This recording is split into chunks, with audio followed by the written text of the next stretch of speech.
Anormal, pues aquí.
Buenos días, mi nombre es José Antonio Lozano, le hablo en nombre de la FED, la Fundación de Estudios Médicos, que es el organismo responsable de la organización de este acto. En primer lugar, muchas gracias por la asistencia a los profesores y alumnos del Instituto Eduardo Linares, del Colegio CEU San Pablo, del Instituto de IES José Planes, del licenciado Cascales, Salvador Sandoval, Florida Blanca, Vega del Tade e Infante Don Juan Manuel. A los alumnos y a los profesores.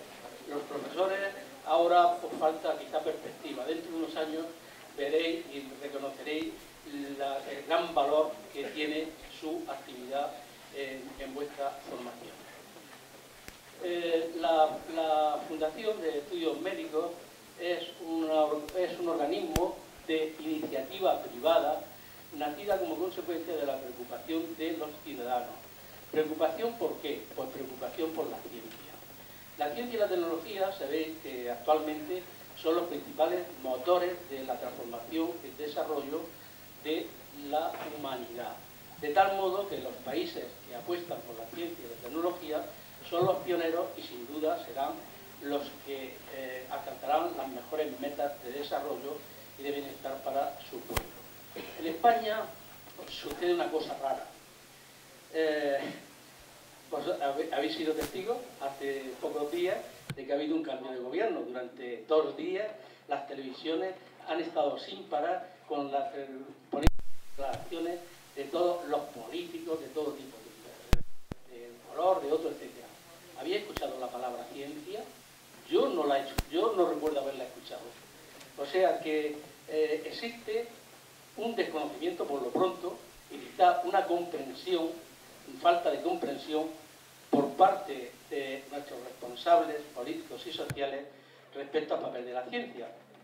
Muchas veces se ha dicho que los españoles no estaban destinados a la ciencia, pero eso es mentira, totalmente mentira. Lo demuestran a diario los jóvenes que triunfan cuando van a cualquier sitio en el extranjero o incluso en propia España. Y la calidad de la ciencia que se hace en España es bastante buena. Desde luego los indicadores internacionales por encima de otras medias, de otras muchas actividades. Y si la ciencia es la que de verdad puede transformar la sociedad, ¿por qué no apostar por la ciencia?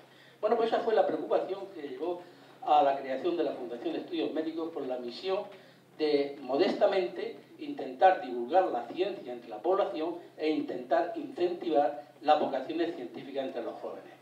El acto de hoy es un ejemplo de esto último. Todos los años intentamos que todos los estudiantes de la región de Murcia puedan ponerse en contacto con un destacadísimo de los principales científicos que existen en España o incluso internacionales. Han venido a veces incluso algún premio Nobel de extranjero.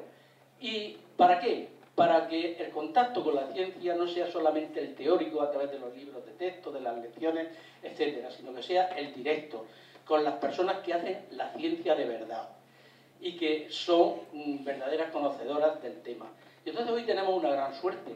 Tenemos la gran suerte de tener entre nosotros al profesor César Nombela. El profesor César Nombela no solamente es un gran científico, sino que es posiblemente una de las personas que conoce mejor la ciencia en España y que ha tenido un conocimiento directo mayor de ella. Yo no voy a hacer una presentación al uso respecto a publicaciones, méritos, etcétera, del profesor Nombela. Sí les recomiendo que consulten la web de la Fundación, que es la web de la Universidad de Murcia, www.um.es, esa es la Universidad de Murcia, /la fe. Entonces, allí podrán encontrar, respecto al profesor Nombela, nuestro conferenciante de hoy, pues numerosa información, el artículo que le dedican en Wikipedia, el resumen de su currículum, un acceso a su blog que se llama A Ciencia y Conciencia, un acceso a la web de la Fundación Carmen y Severo Ochoa, de la cual es presidente por designación directa, por deseo directo de don Severo Ochoa, un videoblog del rector, una interesante contribución científica que hizo con motivo de su discurso de entrada como académico de número en la Real Academia de Farmacia, una reseña de los trabajos científicos que ha realizado los 2 últimos años, que es impresionante, con publicaciones científicas en las mejores revistas internacionales, y varias entrevistas que le han realizado, algunos vídeos. Incluso hubo una entrevista, esta fue en radio, en Onda Cero, que el título nada más lo dice todo. Necesitamos un segundo despegue en investigación en ciencia y tecnología. Además de ser un gran científico, de haber tenido responsabilidades importantísimas en la ciencia en España, como la de ser presidente del Consejo Superior de Investigaciones Científicas, también ha realizado una importante labor divulgativa. Y todo ello tenemos hoy la oportunidad de escucharlo de su protagonista. Y además nos va a hablar de un tema fascinante. Hace 10 años seguro que no lo hubiera podido hacer, porque nos va a hablar del microbioma. ¿Por qué digo fascinante? Todos pensábamos, hasta hace relativamente poco, pues que nuestro cuerpo eran nuestras células, etc. Pero es que el 90% de las células de lo que está dentro de lo que físicamente consideramos nuestro cuerpo no son células humanas, son células de microorganismos. Y de ese tema es el que nos vas a hablar, porque además no es que estén ahí de un modo pasivo, sino que tienen un papel activo en nuestra salud y en nuestra enfermedad. Y termino diciendo simplemente que respecto a la personalidad del profesor Nombela, que aparte de ser catedrático de microbiología, director de cátedra extraordinaria de genómica y proteómica, y algunas de las cosas que le he indicado ya respecto a la Fundación Severo Ochoa, de los consejos de investigaciones científicas, ha tenido numerosas distinciones, como el premio de la Confederación Española de Organizaciones Empresariales, ostenta la Gran Cruz del Orden del Mérito Civil, la Gran Cruz del Orden Civil de Alfonso X el Sabio, es miembro del Comité Internacional de la Bioética de la UNESCO. Los temas de bioética son una de sus preocupaciones principales. Presidente del Comité Nacional Asesor de Ética de la Investigación Científica y Técnica, vocal del Comité de Bioética de España, miembro del Patronato Fundación Lilly, miembro de la European Academy of Microbiology, académico de número de la Real Academia de Farmacia y un largo etcétera. Por eso, en silencio, con atención, vamos a deleitarnos con lo que el profesor César Nombela nos va a decir hoy. Muchas gracias.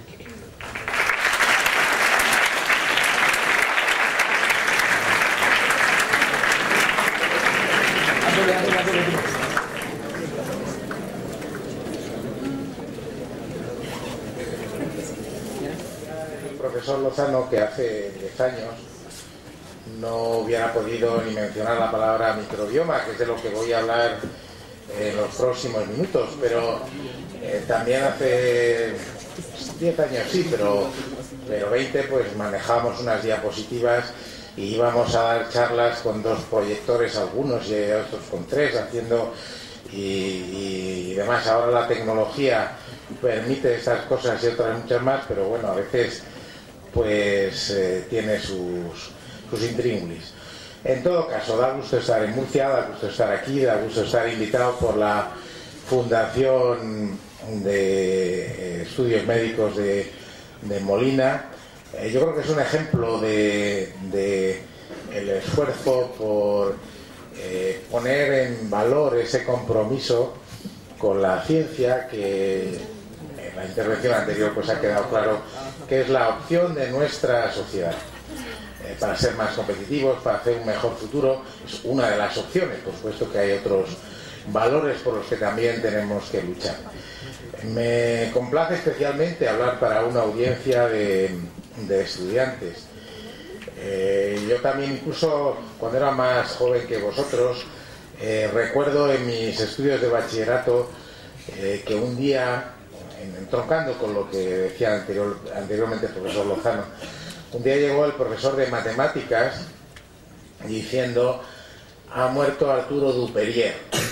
Arturo Duperier, ¿quién era? Pues era un físico español muy distinguido, que trabajaba en España en momentos muy difíciles y que había muerto. Y el profesor de matemáticas, de manera emocionada, pues nos transmitió lo que era la dedicación a la ciencia y lo que había sido para aquella persona en España. Yo confieso que mi propia vocación científica pues se fue impregnando de este tipo de experiencias. Ahora estamos en otra situación, tenemos mucha investigación y muy buena en muchos casos, pero nos hace falta mucho más. Y nos hace falta gente que se motive por una carrera científica. Por supuesto que en nuestra universidad hace falta mejorar todo, pero gente con ese compromiso, pues así sucede que los necesitamos. Encantado de estar aquí con vosotros. Voy a hablar de microbioma. Soy catedrático de microbiología y a lo mejor pues alguno, aparte de lo que ya sepáis, que seguro que en vuestros estudios habéis tenido contacto con lo que es el mundo de los microbios, pues piensa que este es un campo, desde luego es un campo en el que hay mucho que aprender y que seguir haciendo. No sé si así que ha pasado, pues aquí no. Digo que voy a hablar del microbioma y la cuestión es, situémonos primero un poco, porque el microbioma humano va a ser el contenido de la charla, pero situémonos dónde está ese mundo de los microbios. Fijaros, este esquema con tres grandes bloques revela un poco cómo fue la evolución biológica. Las primeras formas vivas hace 3.800 millones de años en la Tierra. Probablemente surgieron aquí, pero hay quien dice que a lo mejor vinieron de otros lugares del espacio. Dejemos de momento esa polémica para decir que lo que hay es un desarrollo de tres grandes troncos. De esos tres grandes troncos, dos son 100% microbianos, que llaman bacterias y arqueas, que estamos con la anterior.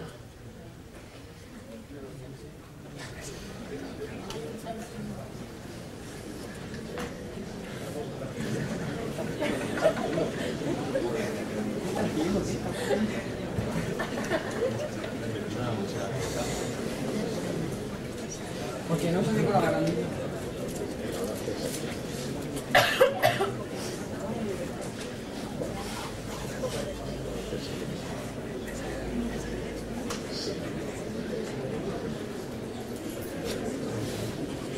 Suficiente, ¿no? Sí, pues decía, esos tres grandes bloques, el que vemos en amarillo y el que vemos en azul, son bacterias y arqueas, que son un tipo de bacterias especial descubierto hace ya algunos años. El otro, hay muchos microbios también, muchos microbios eucarióticos, levaduras, hongos, etcétera, y están pues de todo, y hay algún punto en que el hombre está por aquí, en medio de todo esto.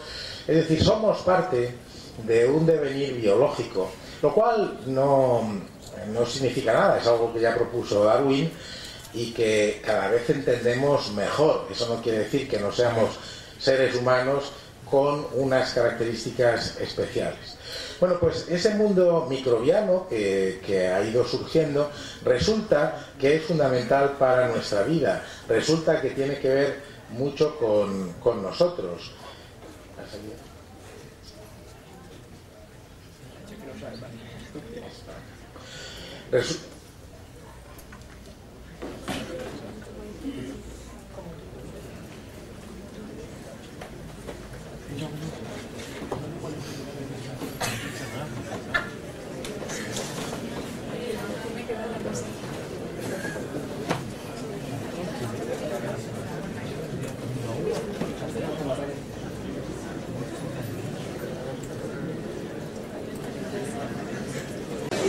Bueno, vamos a retomar. Yo estaba hablando de ese mundo microbiano que, a pesar de que no lo vemos a simple vista, pues tiene toda una variedad de procesos, de funciones y demás, y que es tan esencial para nuestra vida. Este esquema pues vendría a decir que las bacterias no son simplemente, como algunos dicen, un bichito pequeño y demás, de forma más o menos alargada o redonda. Hay todo este conjunto de posibilidades, hay todo un conjunto de procesos que definen cómo esas células crecen, cómo se desarrollan, y sabemos mucho, pero claro, nos falta todavía muchísimo por saber. Hay bacterias que tienen formas espirales. Entender todo eso está llevando mucho esfuerzo científico, pero realmente da claves de lo que es la vida, no solo de lo que es la vida microbiana. Entonces, resulta que la vida microbiana representa la mayor parte de la biosfera, pero esa mayor parte no creáis que es bueno, pues solo en el 40, no, los microbios representan el 90% de los seres vivos que existen en la biosfera. Y ese 90%, bueno, si resulta que los vegetales suponen mucho, si es el 90% si descontamos lo que es la celulosa como material inerte. Si contamos la celulosa, pues todavía es el 60%. ¿Y qué conocemos?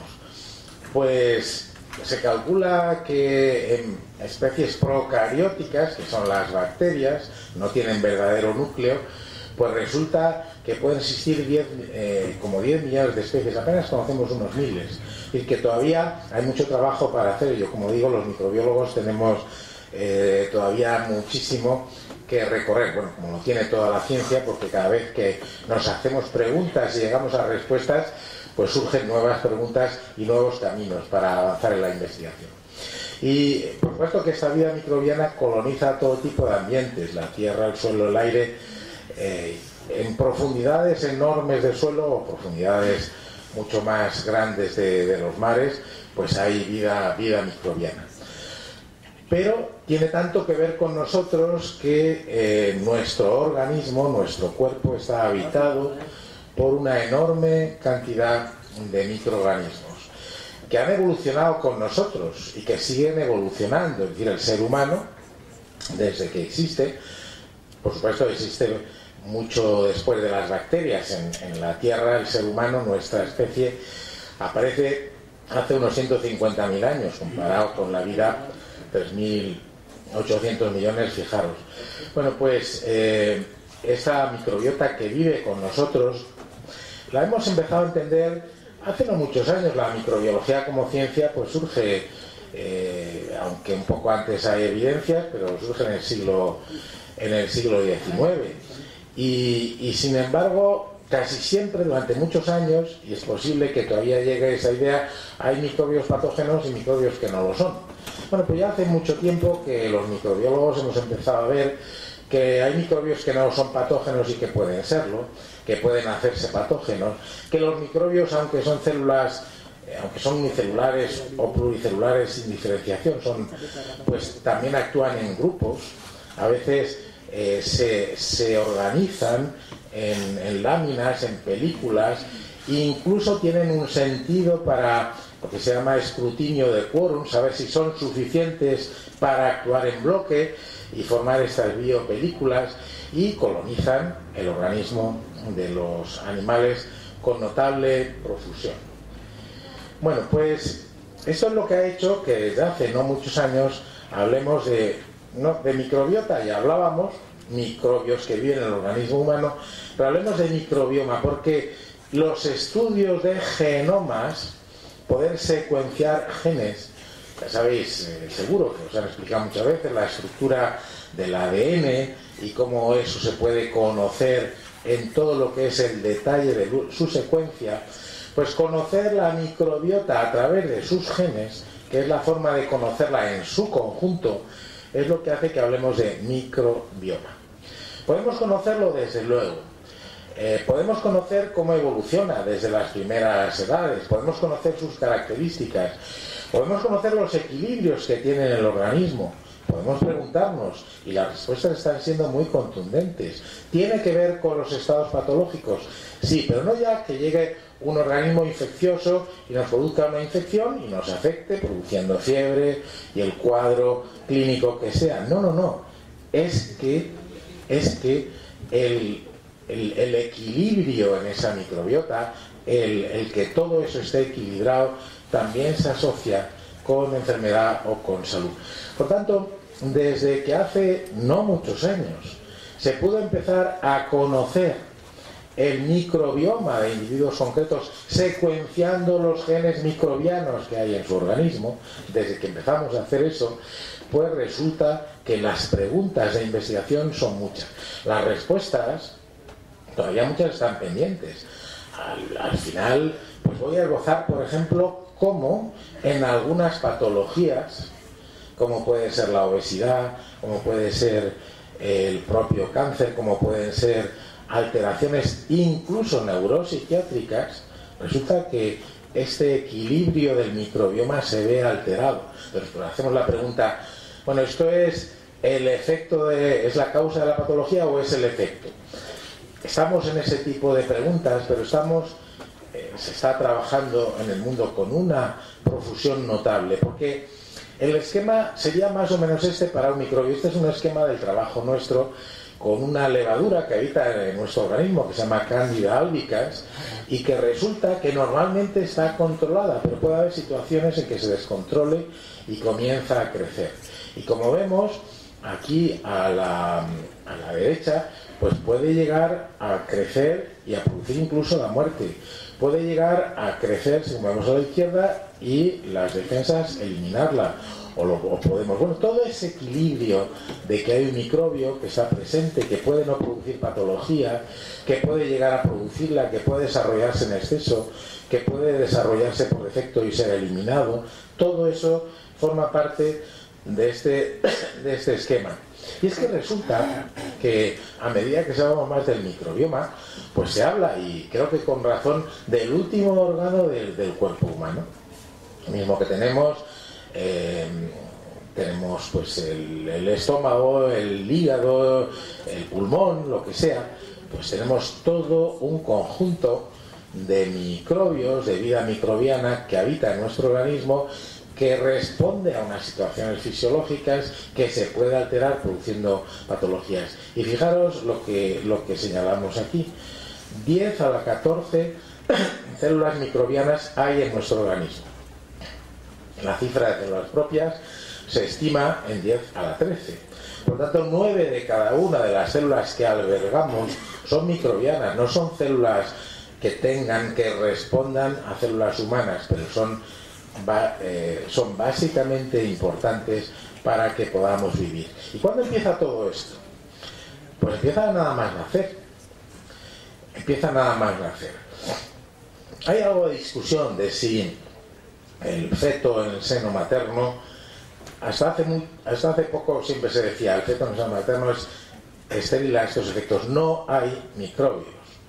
Naturalmente, nada más nacer el niño, pues se expone a esta vida microbiana, que empieza por estar en el propio cuerpo de su madre, de la madre que lo da a luz, y por tanto es colonizado por estos microbios que han evolucionado con el organismo humano. No nos va a habitar cualquier microbio, va a habitar aquellos que tienen características capaces de hacerlo. Bueno, pues con este esquema vamos a ir adentrándonos un poquito en cómo funciona todo esto. Fijaros, los quesos estadísticos con esos colores pues indican grupos microbianos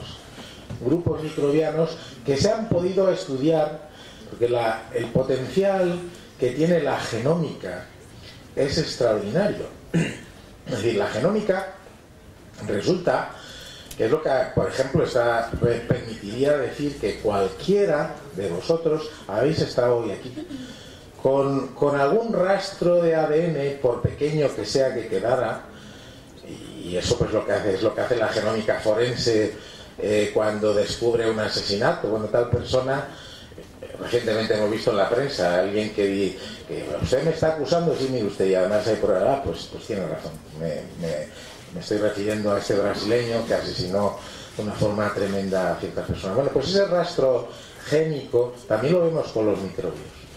Entonces, resulta que podemos saber grandes grupos y luego, si concretamos más, llegar a especies.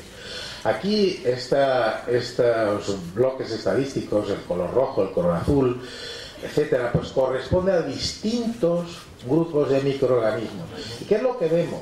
Pues que en el organismo humano hay muchos microorganismos en el intestino, que respondería a esta composición. Pero los hay también incluso en el estómago y en el esófago. En el estómago la acidez es grande, los microbios que ahí pueden vivir son pocos. Hay algunos. Hay una famosa bacteria descubierta hace no muchos años, el llamado Helicobacter pylori, que se asocia a úlceras gastroduodenales y que no creo que muchos de vosotros hayáis padecido esta úlcera, pero que sin duda en un futuro pues tendréis que sufrir este tipo de pruebas para ver si está esta bacteria. Pero es que en la boca pues tenemos otra composición, en la piel otra composición, en cavidades abiertas como la vagina en la mujer otra composición de microbios que están presentes. El microbioma puede dar lugar a ese tipo de resultados. Igual alguno se pregunta ¿qué quiere decir estos colores? Estos colores, porque fijaros, el rojo corresponde a bloques, filums, de lo que llamamos firmicutes. Firmicutes son bacterias que tienen la cubierta dura, son las famosas bacterias gram positivas que probablemente habéis oído hablar. Y luego pues el bloque más en azul pues son las llamadas proteobacterias. Esas bacterias que todo el mundo sabíamos que era una bacteria llamada Escherichia coli, que aparte de habitar el intestino de todo el mundo, pues también ha servido a los investigadores para avanzar mucho en toda la biología molecular. Bueno, pues todo esto, ¿qué es lo que revela? En primer lugar, que la composición de la microbiota, las distintas superficies y cavidades de nuestro organismo varía, que la dotación genética, porque el microbioma nos permite no solo saber que corresponde a esta especie, nos permite saber qué capacidades metabólicas tiene y preguntarnos si eso contribuye en nuestro organismo. Y todo eso, todo ese esquema es lo que empezamos a conocer en su conjunto. Porque los microbiólogos ya hacía mucho tiempo que hacíamos microbiología clínica y cultivamos tal microorganismo patógeno, lo cultivamos, lo aislamos. Bueno, eso es una parte pequeñísima de la verdad completa, que es todo un conjunto de microorganismos que se han ido incorporando, porque resulta que cada una de estas especies, células microbianas, tienen afinidades por otras, tienen receptores, se pueden pegar unas a otras, pero de una forma específica. Se pueden adherir, por ejemplo, a las paredes del intestino, a las células de las paredes del intestino. ¿Y esto qué es lo que va generando?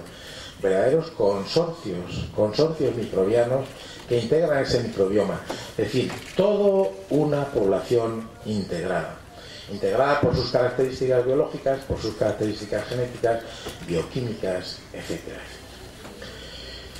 Bueno, ¿cómo catalogamos todo eso?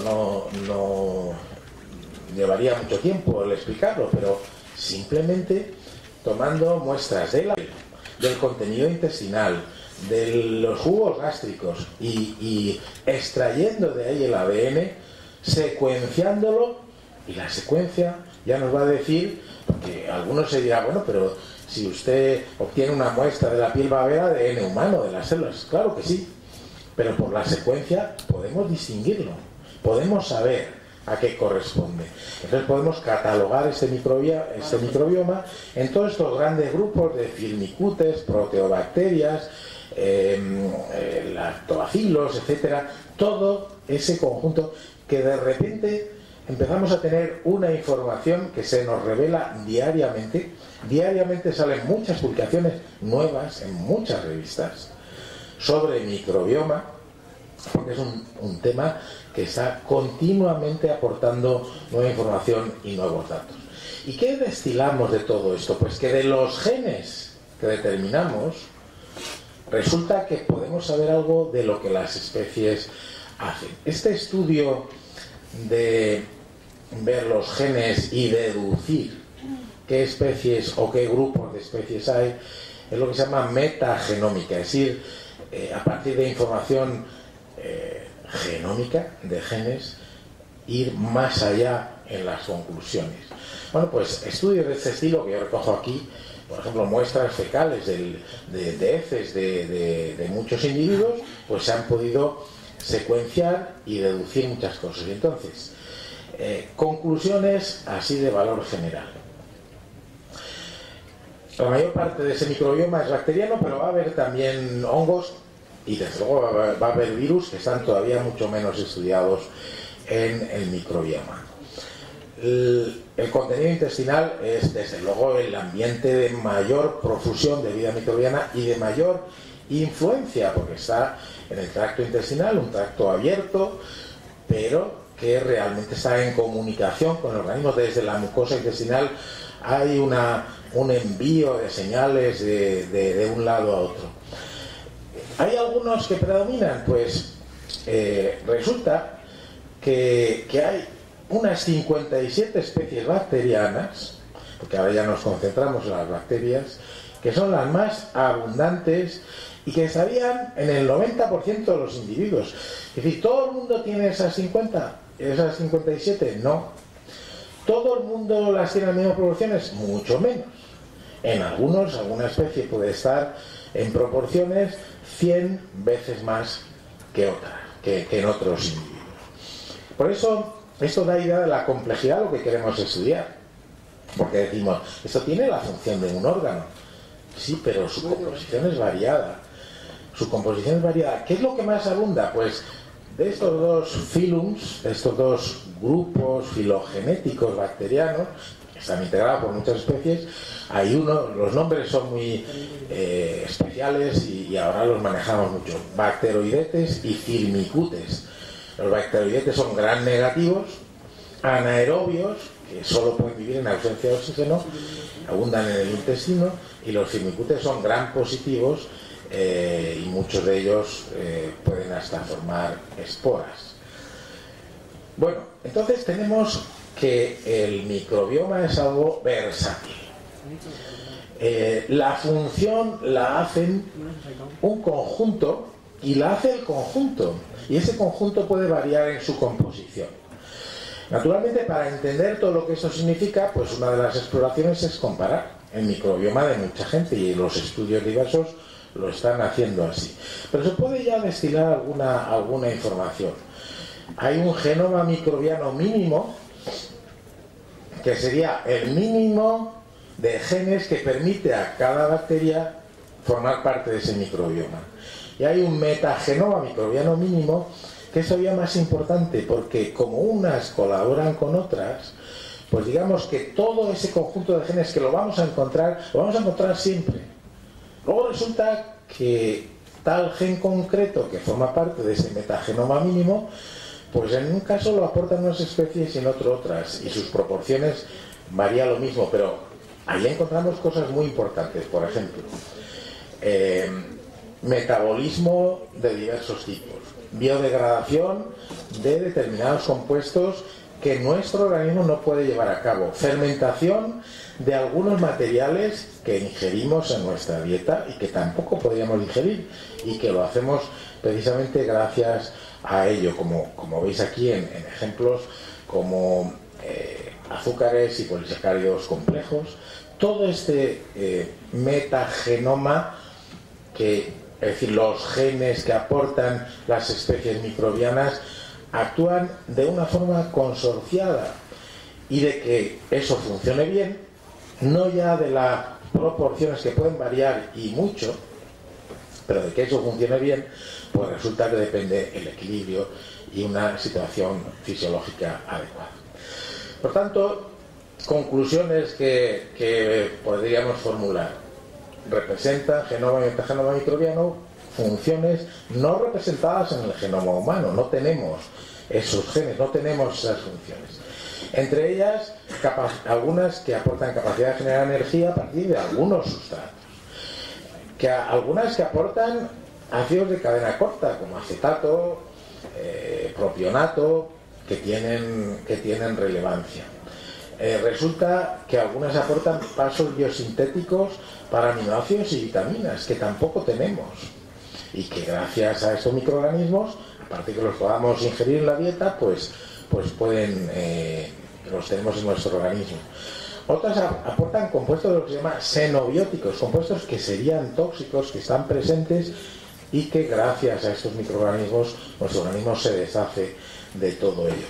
De aquí podemos ya llegar a conclusiones. Naturalmente, si se altera todo esto, tenemos alteración, podemos tener patología.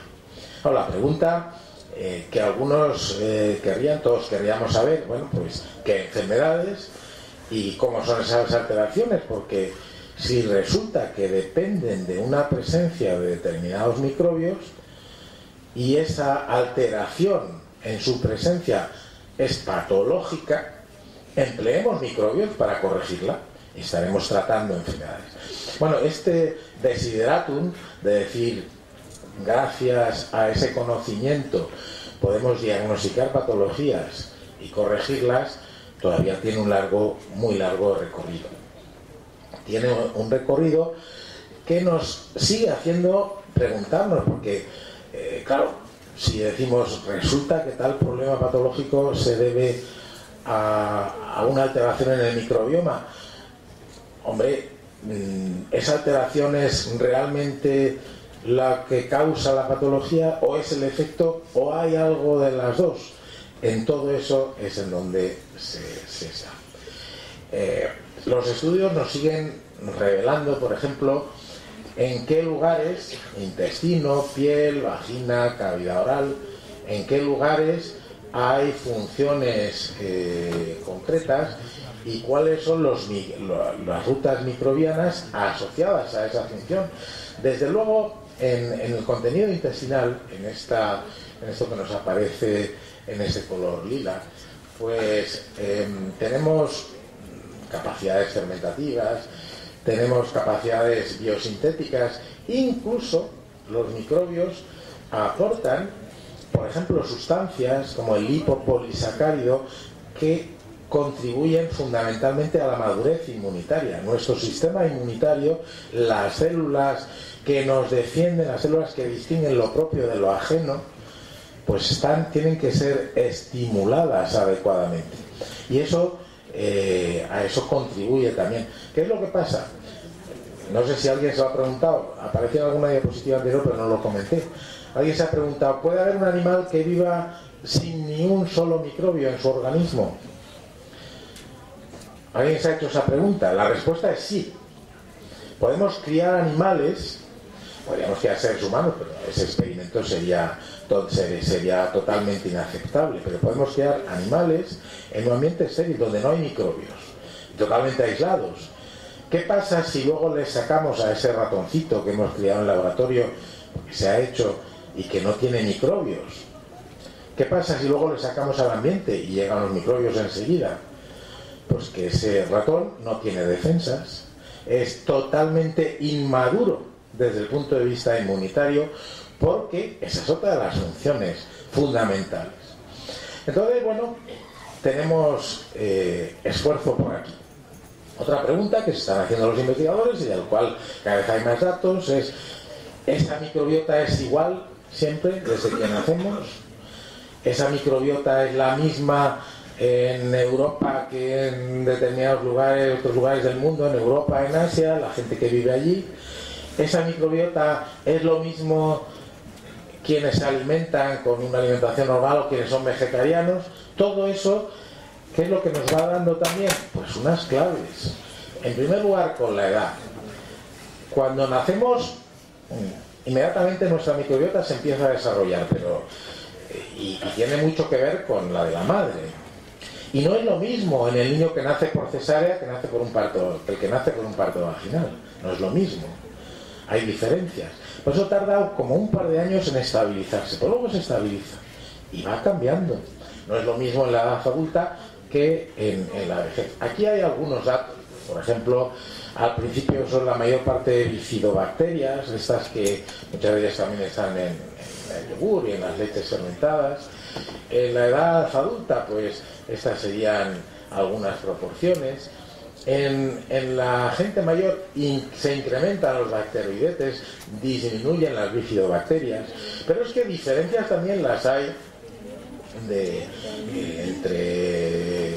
pues, en comparaciones que se han hecho chinos frente a americanos, gente del sur del sur de Europa frente al norte, etcétera. Es decir, hay una adaptación. Por eso tenemos que entender el microbioma como conjunto, y las alteraciones no son en las proporciones que puede ser absolutamente irrelevante. Y yo tengo 30% de tal especie más que tal otra persona, eso no es relevante. Lo que sí es relevante es ese funcionamiento del conjunto. Y bueno, algo fundamental que está ocupándonos también, entender cómo ese microbioma estimula nuestra madurez inmunitaria. Nuestro organismo madura desde el punto de vista inmunitario. No tengo mucho tiempo, pero hay bacterias que estimulan determinados tipos de células del sistema inmunitario, las llamadas células T. Otras estimulan otras. Y todo eso acaba siendo fundamental dentro de esquemas como de ese tipo, en lo que se demuestra que ha habido una coevolución entre los microbios y el hombre en la adaptación de su inmunidad, de su madurez inmunitaria. Y entonces, bueno, ya voy a ir terminando.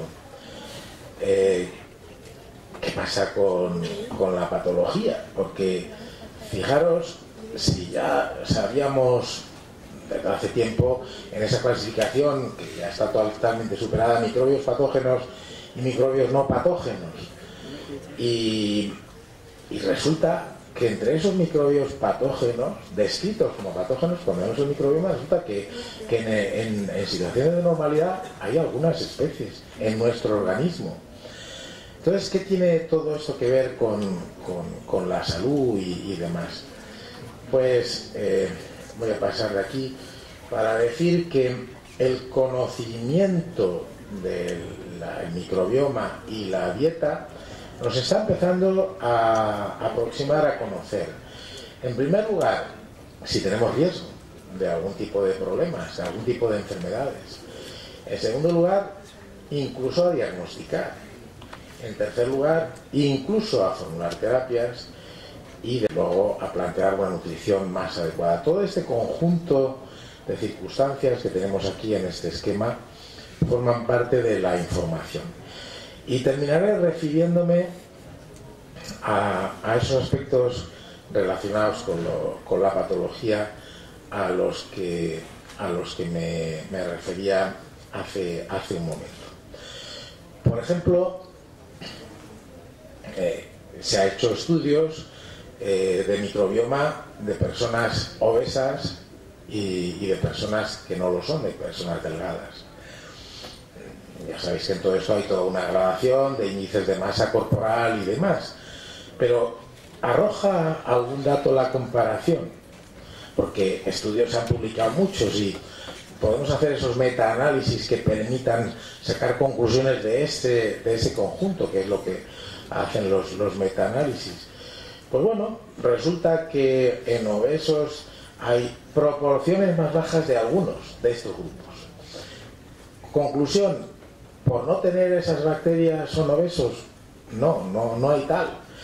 Lo que de momento estamos viendo es que efectivamente hay diferencias. Y resulta además que, porque en la experimentación y en microbioma ahora esto se lleva muchísimo, en la experimentación que se está haciendo, es trasvasar a modelos de experimentación animal, por ejemplo en ratón, hay estudios con ratones obesos, con ratones delgados.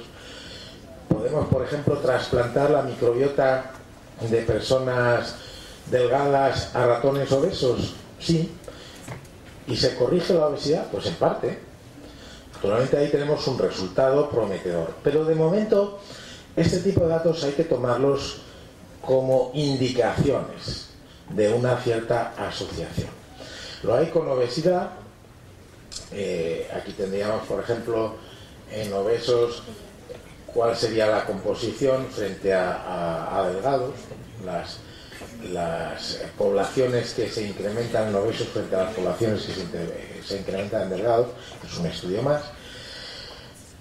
Otros tipos de patologías, por ejemplo, patologías metabólicas. Pues resulta que también a veces la patología se asocia en concreto a la diabetes, y también hay diferencias. La diabetes, ya sabéis que hay fundamentalmente dos tipos.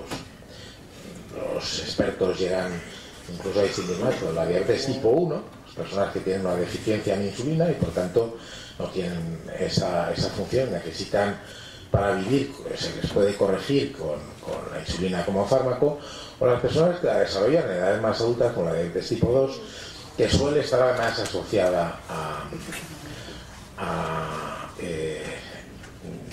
edades determinadas y a otros problemas metabólicos como es la obesidad. Bueno, pues en este caso la microbiota parece ser que opera por una vía de señales que se transmiten, moléculas que producen esos microbios, se transmiten a través de la mucosa intestinal, pasan al interior del organismo y pueden afectar a otros sistemas como el llamado sistema endocannabinoide, que activa o puede activar la adipogénesis, la génesis de grasa, etcétera, etcétera. Y estamos empezando a conocer conexiones de ese tipo. De momento, comparando sanos y enfermos, o a sanos y afectados, en su microbiota, y a partir de ahí tratando de sacar conclusiones. Aquí tengo algunos datos también de abundancias relativas de un conjunto de especies, hasta 156, que permite diferenciar un microbioma asociado a colitis ulcerosa y a enfermedad de Crohn, dos problemas intestinales que son verdaderamente muy serios cuando se producen. ¿Qué era de pensar que tuviera que ver algo microbioma? Porque son problemas fundamentales intestinales. Bueno, pues se correlacionan de esa manera. De momento, trasladamos esto a un modelo de ratón y pasa lo mismo. Y una pregunta que cuando se empezó a formular, bueno, algunos dijeron, caray, también el sistema nervioso central, también el cerebro. Desde luego, si en nuestro cerebro hay un microbio, lo tenemos claro, es una infección tremenda y eso puede ser absolutamente fatal. Pero los microbios de nuestro cuerpo, y en especial los del intestino, pueden tener que ver con el sistema nervioso central, pueden tener que ver con el cerebro, pueden tener que ver incluso con su propio desarrollo. Pues de nuevo un camino para profundizar nada más. Resumo aquí algunos datos que igual dentro de unos años contamos conclusiones más claras. Pero relacionado, por ejemplo, con problemas como el famoso síndrome de espectro autista, que sucede en X niños, que realmente es un problema enorme para las familias que tienen hijos, que es un conjunto de síndromes y demás. Defectos en la barrera gastrointestinal, alteraciones de la microbiota en este contexto, en un modelo experimental de ratón. Resulta que en el ratón, experimentalmente, con el ratón podemos experimentar, se ha podido ver que hay síntomas de trastornos del espectro autista. Estos son palabras mayores, porque cuando lo comentas con la gente que está implicada, dicen, hombre, si por esta vía, porque también en estudios del genoma humano y la patología estiman genes humanos en donde ciertos cambios podrían influir, pero realmente aquí la cuestión está en que incluso en estos ratones, en este experimento, en este modelo experimental, se puede apreciar que con uno de las bacterias de las especies integrantes del microbioma, llamado Bacteroides fragilis, modifica el microbioma y en algunos casos, en estos ratones, sirve para paliar el trastorno, para al menos aliviar un poco estos síntomas que en el ratón pues son conductas que muestran ansiedad o que muestran alteraciones sensomotoras. La pregunta es, entonces, ¿a qué se puede deber esto? ¿Microbios del intestino que tienen que ver con el cerebro, con su desarrollo, con su propia funcionalidad? ¿Cuál puede ser la vía? Lógicamente, a través de la circulación. Microbios que influyen, produciendo metabolitos de los que realmente pueden influir en ese tipo de trastorno. Los datos en estos grupos de ratones efectivamente muestran que algunos metabolitos están muy alterados precisamente por los cambios en la microbiota, y lo que aporta Bacteroides fragilis en este modelo experimental, una cosa muy controlada y muy definida, y algo que se aleja todavía mucho del ser humano, pero que no dejan de ser síntomas propios del autismo que se pueden estudiar en el ratón. Pues en algunos casos resulta que hay variaciones, lo que muestra este cuadro, variaciones en esos metabolitos. Es decir, que las determinadas patologías, incluso algunas de lo más insospechadas, porque lo mismo que hablamos de autismo, pues podemos hablar de trastornos neurológicos como la esclerosis múltiple o otros, Parkinson, etc. Trastornos de ese estilo pueden tener relación. Entonces, claro, la pregunta que algunos ya se hicieron hace algún tiempo es, modificando la microbiota, a lo mejor mejoramos la salud, especialmente en estas situaciones. Bueno, pues como pasa muchas veces en todo esto, algunos empiezan por el tejado haciendo algunas apuestas que son un poco arriesgadas, pero y bueno, vamos a modificar la microbiota, pero no dando una especie, porque si vais a las farmacias os pueden dar muchos productos llamados probióticos. Son especies microbianas, bacterias o levaduras que uno los puede tomar. Lo ha tomado hace mucho tiempo, pero claro, eso es una especie o unas pocas, ¿no? Hay gente que ha dicho, bueno, si hay una microbiota intestinal en determinadas personas que son sanas y otra en las que están afectadas de tal patología, ¿por qué no trasplantarle la microbiota? Y se ha trasplantado la microbiota fecal. Se ha trasplantado haciendo un extracto de heces a través de algún sistema de canulación hasta el intestino, o se ha trasplantado para modificar. En este tipo de apuestas son realmente como muy arriesgadas, pero no deja de haber quien dice que pudo haber una modificación de personas afectadas por trastornos neurológicos modificando su microbiota con trasplante de una microbiota sana. En todo caso, que hay resultados prometedores en el tratamiento de la inflamatoria intestinal y colon irritable cambiando la microbiota, sí, e incluso trasplantando. Y en exploración pues está el tratamiento de muchísimas enfermedades. Por eso, y ya sí que termino, la microbiota empieza a revelarse como agente potencial en terapéutica. Fijaros, y esto conviene que lo sepa la ciencia actual, y la ciencia biomédica y la biotecnología actual es un terreno para el emprendimiento. No sé si a algunos ha entrado ese gusanillo de decir, bueno, el día de mañana ser emprendedor, empresario, creativo, con nuevas ideas. Hay mucho emprendimiento, por ejemplo, en las tecnologías digitales. Bueno, pues también en biotecnología hay muchos. Empieza a haber muchas empresas que tienen nombres como OpenBiome, Second Genome, Symbiotic Health, que están tratando de explotar todo esto. Una terapia que ya está implantada,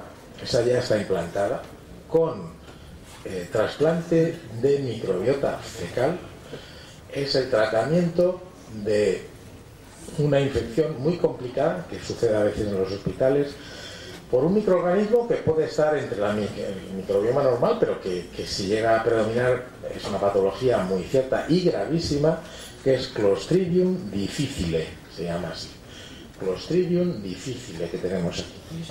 Bueno, pues Clostridium difficile, a veces la infección puede ser tan intensa y por estirpes difíciles de encontrar un antibiótico adecuado para tratarlas, que se ha podido recurrir, y ese trasplante de microbiota empieza a tener importancia. Pero hay otras posibilidades para tratar problemas alérgicos e inflamatorios. Para tratar problemas alérgicos e inflamatorios son autoinmunitarios.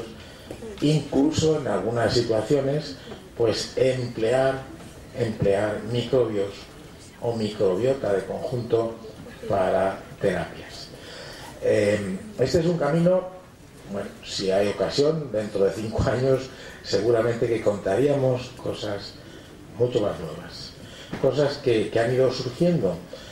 Al fin y al cabo, la microbiota, como su alteración conduce a patologías, o hay patologías asociadas a su alteración, puede ser un factor para corregir esos desequilibrios, para corregir esas alteraciones que acaban produciendo trastornos. En definitiva, hemos comentado de un terreno. Yo llevo muchos años dando clases de microbiología y la palabra microbioma pues apenas la hemos empezado a manejar hace relativamente poco, pero nos va a acompañar porque culmina lo que es el conocimiento de la relación de los microbios con el hombre, que no es ni de infección necesariamente y enfermedad, que no es tampoco necesariamente de coexistencia pacífica, que es de equilibrio, y ese equilibrio resulta fundamental. La genómica y la metagenómica nos permite establecer ese rastro con una precisión tan enorme. Yo hablaba ayer en Molina de Segura del genoma humano, y que podemos determinar el genoma humano cada vez con menos coste y con más detalle. Bueno, pues el microbioma humano también ya se determina con toda facilidad en muchos casos, y podrá ser una prueba de rutina para muchos diagnósticos y tratamientos de enfermedades. Y muchas gracias por vuestra atención.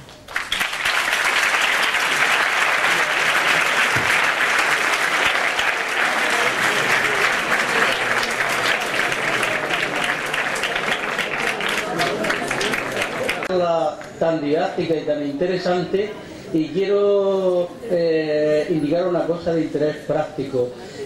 Amablemente él va a dejarnos la información de la charla. Yo lo voy a pasar a PDF y hasta PDF, pues entonces se me ha adelantado a las intenciones, como siempre, y estará colgada en la página web de la FEN que le he indicado antes, que es la Universidad de Murcia /la FEN. Por otra parte, también esta charla, por su interés, ha sido grabada en televisión, y cuando la tengamos disponible también será colocada en la web, con lo cual tendrán ustedes a su disposición, aprovechando las ventajas tecnológicas e informáticas que hoy han empezado a darnos un pésimo inicio, pero que han podido ser superadas brillantemente, porque eso mismo nos va a permitir poder disfrutar en el futuro de toda esta información. Muchas gracias. La pregunta que hemos dicho, vamos a ver. Sí.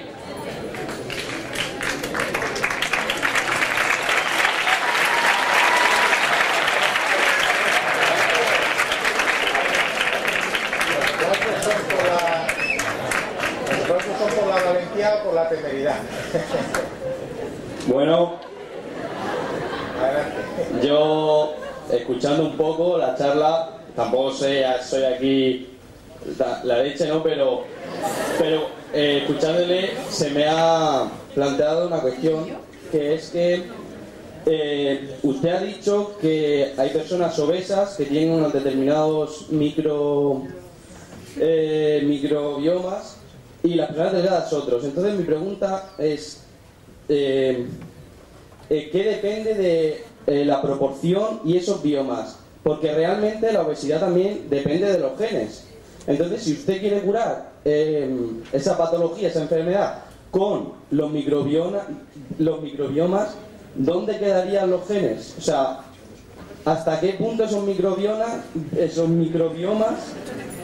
pueden curar o no? Porque hay una, o sea, la genética, yo creo que está por encima, ¿no? Entonces, esa proporción, ¿de qué depende esa proporción y eso? Muchas gracias por la pregunta, porque me da pie para insistir en una cosa de las que he dicho. Tenemos un microbioma y tenemos un genoma propio. Eso define nuestra individualidad.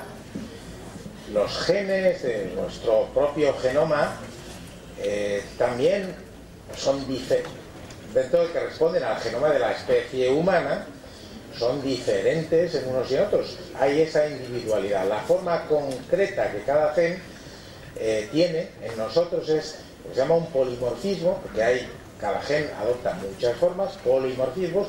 Pues yo tengo uno de tal gen, usted tiene otro, etc. Todo eso es así. Y el microbioma pues tiene también mucho de individualidad. Sí, espero que haya quedado claro que está compuesto por un conjunto de especies y que puede variar mucho sus proporciones, pero que lo importante no son las proporciones de cada una, sino el conjunto, cómo funciona el conjunto. Entonces, ¿con qué nos encontramos? Con que efectivamente, si se hacen estudios de genoma humano en obesos, pues se pueden encontrar algunos polimorfismos dentro de nuestro genoma que podrían influir. Y si se hacen estudios de los microbiomas en obesos, también encontramos diferencias con los no obesos, con los que son delgados. Entendiendo que también hablar de obeso o delgado ya está claro que hay toda una gradación, índices de masa corporal, etc. ¿Qué es lo definitivo? Ni lo uno ni lo otro. Es decir, es muy probable que con intervenciones en el microbioma podamos contribuir a corregir en parte la obesidad, a corregir todo lo que activa, todo aquello en lo que influye en el microbioma o nuestra microbiota en fomentar un metabolismo que conduce a la acumulación de grasa, etcétera, etcétera, pero también los genes propios pues podrán ser a lo mejor modulados a través de la alimentación y demás. Estamos hablando cuando hablamos de genomas, cuando hablamos de microbiomas, cuando hablamos de todo lo que termina en oma, y ahora todo termina en oma, porque hay gente que dice, no me hables solo de mi genoma, de mi microbioma, háblame de mi ambioma. ¿Y cuál es el ambioma? Pues el sitio donde vivo, el clima, la alimentación que recibo, la temperatura a las que vivo, las costumbres que tengo. Todo eso influye, todo ese conjunto. Lo interesante de la ciencia biomédica actual es que podemos empezar a analizar esos factores en su conjunto. Porque claro, cuando se han hecho estudios del genoma humano relacionados con la obesidad, no se ha encontrado un gen. Se han descrito a lo mejor varias docenas de genes que podrían asociarse. ¿Por qué? Porque vemos algún polimorfismo en los obesos que no se ven en los sanos, o que estadísticamente está más representado en los obesos que en los sanos. Estadísticamente habrá que seguir depurando todo ese dato. La multifactorialidad está ahí. Pero lo interesante, claro, que surge a partir del estudio del microbioma, es en primer lugar profundizar con cierta sencillez dentro de la complejidad de lo que analizamos y plantear intervenciones terapéuticas que se unirán a las otras.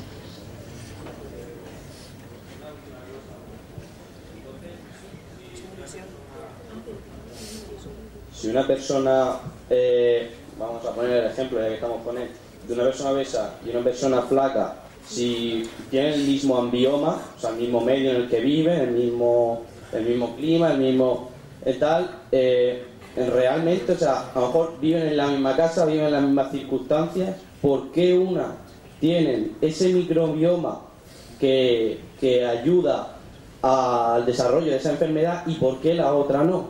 ¿Qué es realmente lo que hace que una sí y otra no?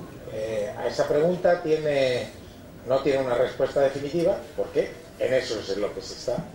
Y segundo, en parte se puede explicar alimentación, se puede explicar cómo fue surgiendo, cómo fue su dieta, por ejemplo, no ahora, sino en tiempos anteriores. Puede haber explicaciones parciales. Ahora, la pregunta fundamental todavía no tiene una respuesta, pero a medida que nos aproximemos y podamos materializarla, podremos acercarnos a corregir el problema. Muy bien, pues muchísimas gracias.